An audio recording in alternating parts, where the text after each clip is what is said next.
आजाद भाई के साथ है, सुदर्शन वाहिनी के साथ है, कंधे से कंधा मिलाकर लड़ेंगे और आजाद भाई को वचन देते हैं जहां भी आवश्यकता होगी लाठी गोली तक खाएंगे। लेकिन भारत में हिंदुओं का दमन हो रहे कानूनों से मुक्त कराने की लड़ाई अब लड़ी जाएगी, क्योंकि भारत के हिंदू सेकुलर नहीं है। हमें सेकुलरिज्म से मुक्त होना होगा। यही सेकुलरिज्म का प्रहार तो है जो बांग्लादेश के हिंदुओं पे हो रहे अत्याचार पे आज हिंदू मौन है।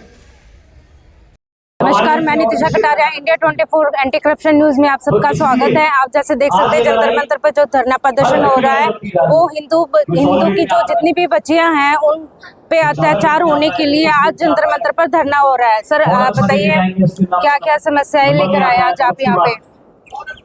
हमारी बहन बेटियों को झूठ बोलकर, बहलाकर, फुसलाकर ले जाया जा रहा है, धर्मांतरण करा जा रहा है, देह व्यापार में धकेला जा रहा है, आतंकवादी गतिविधियों में धकेला जा रहा है, उनके अंगों का व्यापार करा जा रहा है।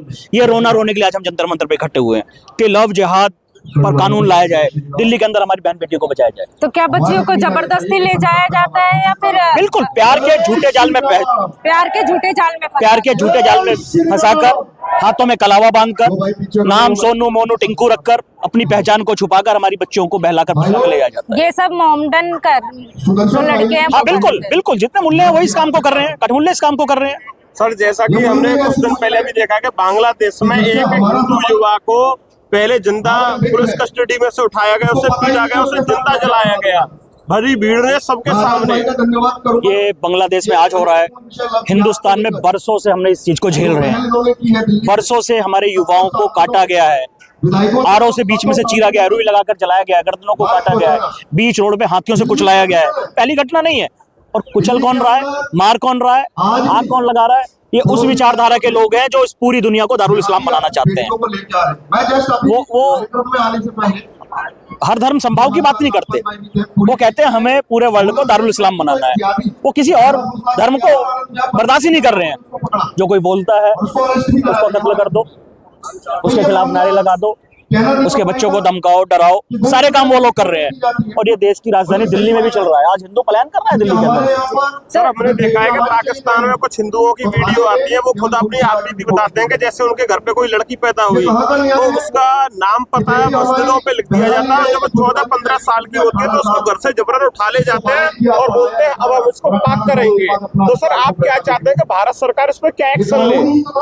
देखिए, आज हिंदू एक ऐसी जाति बन गया है, चाहे वो हिंदुस्तान में हो चाहे विश्व के किसी कोने में हो, डरा हुआ है, कोई इसके साथ नहीं खड़ा हुआ। पाकिस्तान से बहुत सारे हिंदू यहाँ हिंदुस्तान में आके रह रहे हैं। कभी आप उनके पास जाइए, उनकी पीड़ा को सुनिए। वो आपको वीडियो में तो आपको बयान नहीं देंगे, क्योंकि उनके आधे परिवार पाकिस्तान में रह रहे हैं, पर वो आपको अपने दर्द को बताएंगे। जो आपने बताया कि उनकी बच्ची जब पैदा होती है मस्जिदों में उनके नाम लिख दिए जाते हैं कि बच्ची 14-15 साल की होगी तो उसके साथ उठा के ले जाएंगे, ले जाया जाता है जबरदस्ती। उनको धर्मांतरित कराकर उनसे निकाह कर लिया जाता है। तो एक घटना नहीं, हजारों सैकड़ों घटना इस बार की घट रही है। तो ऐसी घटनाएं पाकिस्तान में तो घट रही है, पर हिंदुस्तान में कम से कम ना घटे। इसलिए लव जिहाद का कानून देश में लाना बहुत जरूरी है। सर हमने एक चीज और देखी, जब हम हिंदुस्तान में हिंदू रहते हैं तो कोई ब्राह्मण है, कोई क्षत्रिय, कोई शूद्र है, कोई नीची जात है, कोई ऊंची जात है, लेकिन उनके यहाँ पर कुछ नहीं। उनके यहाँ तो केवल काफिर है। क्योंकि जैसे पहलगाम में हमने आपने देखा कि उन्होंने किसी से जाति नहीं पूछी, उन्होंने केवल धर्म पूछा और गोली मार दी। बिल्कुल, आपने उस शब्द को पूरा कर दिया। मैं यही बोलने वाला था।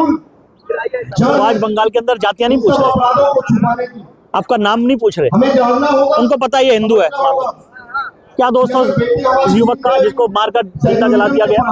ये कि वो हिंदू है। पहलगांव में क्या दोस्त था, पहचान जानकर उसको मार दिया गया कि हिंदू है।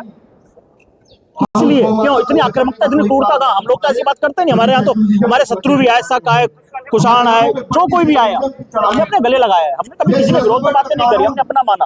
पर वहां तो उल्टा है।